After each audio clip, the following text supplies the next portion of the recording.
Bonjour à tous, heureux de vous retrouver sur le plateau de Le Turf TV. Aujourd'hui, j'accueille à mes côtés Mathieu Le Balleur de Tiercé Magazine. Bonjour Mathieu. Bonjour Alex, bonjour à tous. Donc Mathieu, très belle épreuve ce jeudi à Vincennes, le prix Marcel Laurent. Une épreuve européenne, un groupe 2 réservé aux 4 et 5 ans. Ils seront 17 à s'affronter sur les 2100 mètres de la grande piste. Donc aujourd'hui, au sommaire de l'émission, l'analyse de la course par Mathieu viendra ensuite son pronostic et son conseil de jeu au 5 sur 5. Mathieu, très belle épreuve, ce prix Marcel Laurent. On a vu des cracks le gagner par le passé, des Ready Cash, des chevaux comme ça. Cette année, c'est vrai qu'on est un peu déçu du niveau de la course. Bah oui, c'est vrai qu'en l'absence d'Up and Quick et de chevaux comme un mec des Pré, le niveau s'est considérablement réduit. Donc il y a des chevaux qui effectuent des rentrées. Va falloir essayer de pianoter, mais c'est vrai qu'on a connu beaucoup mieux. Vous parlez des chevaux qui rentrent, c'est le cas de votre favori, le 7 Village Mystique. Maintenant, c'est peut-être le meilleur V mâle de sa génération. Voilà, je pense qu'il fait partie des meilleurs concurrents de sa génération. Il est absent depuis sa victoire dans le prix Jules Thibault cet été sur l'hippodrome de Vincennes. Louis Baudron n'avait pas d'engagement dans la foulée, donc il a préféré lui laisser 15 jours de repos. Là, il travaille très bien depuis un mois. Donc là, il effectue sa rentrée. Il a déjà bien couru sur sa fraîcheur. Il a hérité d'un numéro certes à l'extérieur, mais cela ne devrait pas le déranger. Donc moi, j'y vois une première chance pour sa rentrée. C'est vraiment un cheval de classe. D'accord, et puis en plus, comme vous l'avez dit, Anguin avait très bien couru pour une course de rentrée après 3 mois d'absence. Donc normalement, on peut s'attendre à le voir bien faire d'emblée. Oui, voilà, il a juste à rester une quinzaine de jours, rien de méchant, donc pour un petit souci à une patte. Donc non, rien de... On peut foncer, je pense. C'est une base assez solide dans ce quintet. Ok, on lui fait confiance. Vous lui opposez une jument étrangère qu'on connaît bien en France, c'est le 13 Princesse Griffe. D'ailleurs, on va voir une de ses victoires, c'était fin juin. Là, on la voit, elle est dans le dos du cheval de tête, elle va pouvoir sortir et elle va vraiment le fusiller. Et on voit en plus à ses côtés un concurrent qu'on va retrouver dans cette épreuve, c'est Pascal Est, qui va se classer 3e. Et Pascal Est vient d'arriver dans le box de Thierry Duval d'Estaing. Donc là, on le voit faire ce qu'elle fait, la jument, sur 50 mètres. Sur ce genre de piste, c'est jamais évident. Je ne sais pas ce que vous en pensez, Mathieu, mais... Moi, j'aime beaucoup cette pensionnaire de Fabrice Soulois. Elle possède une vitesse de base qui sort de l'ordinaire. Et quand elle est masquée dans un dos, pour finir, souvent, elle crache dur. Elle effectue, elle aussi, sa rentrée. Mais les pensionnaires de Fabrice Soulois sont en grande forme. Ils sont prêts. Exactement, ils sont vraiment en très grande forme. Le numéro 13 derrière la voiture ne va pas la déranger. Mathieu Abrivard, notre consultant pour Tiercé Magazine, va prendre son temps. Et je pense qu'aux 400 mètres, il devrait décaler et envoyer la poudre. Et elle est largement capable de remporter une telle épreuve. En plus, vous parlez de son numéro 13. On le sait, 9 en première ligne, donc elle part derrière le numéro 4, Vol-Vicomte, qui est un cheval qui démarre. Donc voilà. Ça peut vraiment l'avantager. Elle devrait rapidement se retrouver bien placée au sein du peloton. Et si Mathieu parvient à prendre les bons dos, sa terrible pointe de vitesse finale devrait faire des ravages. D'accord. Après, vous repassez du côté français avec le 8 Voltigeur de Myrthe. Apparemment, le cheval a très bien travaillé la semaine dernière à Laval. Voilà, il ne faut pas tenir compte de ses récents malheurs à Voltigeur de Myrthe. C'est le lauréat du critérium des 4 ans. Dominique Lochneux s'en sert à la perfection. Il fait l'objet de bruits favorables sur les pistes d'entraînement.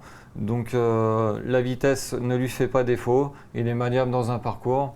Pour moi, il possède beaucoup d'atouts dans son jeu. C'est un peu une valeur sûre. Voilà, je pense que c'est une base très solide pour être dans les 4 premiers de ce quintet.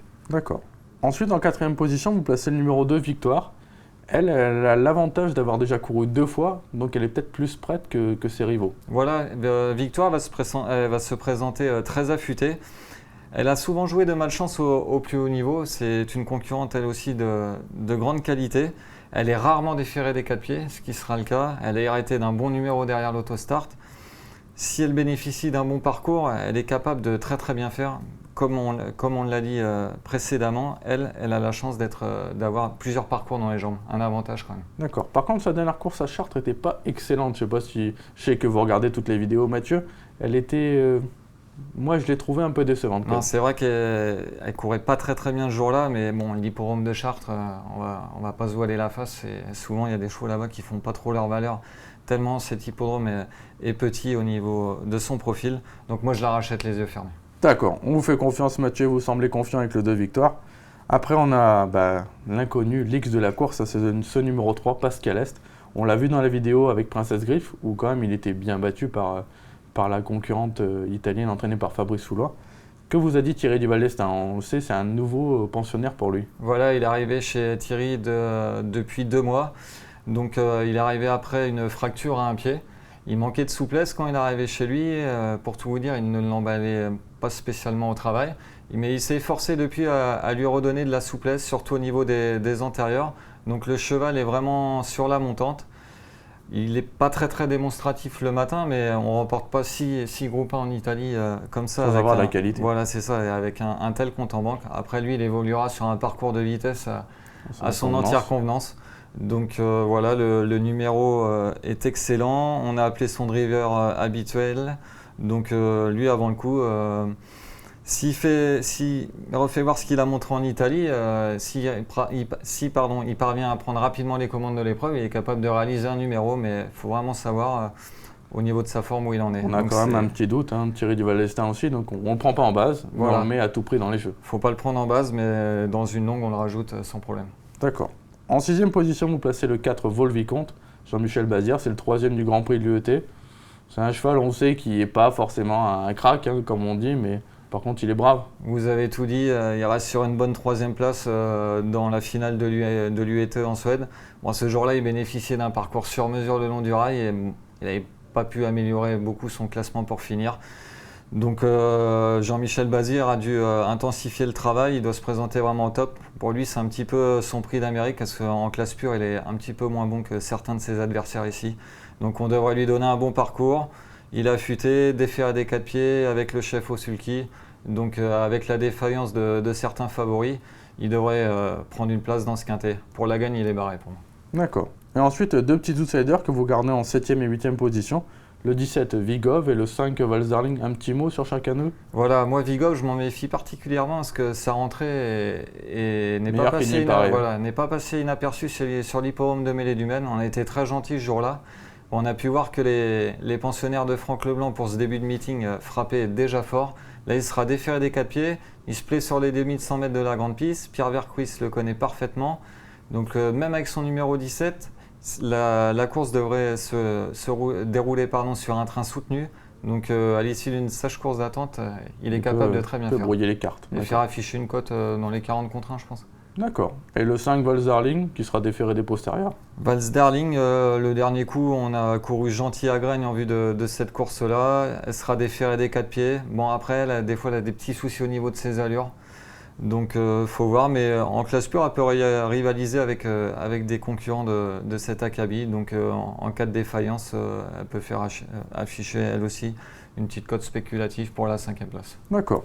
Mathieu, maintenant on attend votre pronostic, tout simplement. Donc alors mon favori, le numéro 7, Village Mystique, le numéro 13, Princesse Griffe, le numéro 8, Voltigeur de Myrte, le numéro 2, Victoire, le numéro 3, Pachy à l'Est, le numéro 4, Vol-Vicomte, le numéro 17, Vigov et le numéro 5, Valsdarling. Donc au niveau du conseil de jeu aujourd'hui, on était d'accord sur les 2 bases, le 7, Village Mystique, le 13, Princesse Griffe, derrière on met 3 croix. Ensuite, on associe les chevaux du prono, le 8, le 2, le 3, le 4, le 17, le 5 et un petit regret, le 16, un amour d'eau-fort, ce qui fait un jeu à 17,50 € à 50%. Donc on a mis 9 chevaux, je pense qu'on a un peu cerné la course. Nos bases sont pour moi assez sûres. Ouais, je pense qu'on a des bases solides. Après, ça ne sert à rien d'en rajouter. Il y a des chevaux qui sont complètement barrés dans cette épreuve. Donc je pense qu'on a fait le tour de cette course. Bon, il n'y a plus qu'à aller au guichet, jouer sur le turf.fr, décrocher le 5-5 et puis on attaque le meeting comme il faut. Voilà, j'espère. Ok, écoutez Mathieu, merci beaucoup en tout cas pour votre analyse et puis à très bientôt sur ce plateau. Merci Alex, merci à tous. Bonjour à tous, au revoir. Bonjour à tous, au revoir.